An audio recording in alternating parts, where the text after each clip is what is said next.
ओम श्री गोविंदाष्टकम्।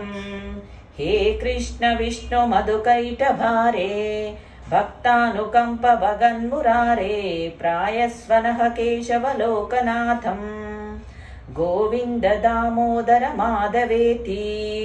अग्रे कुरुणामपि पाण्डवानां दुःशासने हरिणवस्त्रकेशम् कृष्णायताक्रन्दरसस्वग्नादे गोविंद दामोदर माधवेति। उलूकले संवृततण्डुलानि संघट्टयन्त्रो मुसलोचग्धा गायत्री गोप्या जनितानुरागं गोविंद दामोदर माधवेति। प्रवाशशोभारुण दीर्घकेशां वाताम्बुगुणान् शरजीर्णदेहा मूते तरुणमुनयो वदन्ति गोविंद दामोदर माधवेति। विक्रेतु कामा किल गोपकन्या मुरारिपादार्पितचित्तवृत्तिः दद्यातिकं मोहवं वशाग्नबोधा गोविंद दामोदर माधवेति। प्रभात संजात गतानुभावो तद्रक्षणार्थतनयं यशोधा प्रबोधयत्वानि तलेनि मन्दं गोविंद दामोदर माधवेति। काचित् प्रभाते दधि पूर्णपात्रे निक्षिप्य मन्दरं युवती मुकुन्दम् विलोक्य गानं विविधं करोति गोविंद दामोदर माधवेति।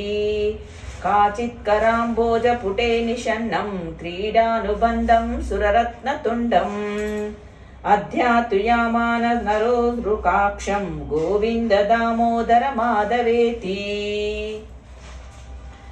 गृहे गृहे गोपवधू समूहं प्रतीक्षणं पञ्जरशारिकानां सुखी गिरौ वाञ्छयितुं प्रवृत्ता गोविंद दामोदर माधवेति। बृन्दावनस्थं हरिमांशु बद्ध्वा गोपी गता कापि वनं निशायः तत्पाददृष्टात्वरिजो जगामा गोविंद दामोदर माधवेति।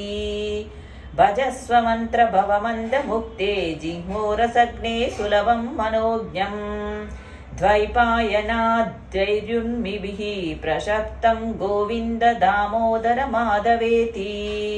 संसारकूपे पतिते अघाते महेन्ददादे विषयादिस्तप्ते करावलम्बं मम देहि विष्णो गोविंद दामोदर माधवेति। हरे मुरारे मधुकैटभारे गोविंद गोपाल मुकुंद शौरे करावलम्बं मम देहि विष्णो गोविंद दामोदर माधवेति।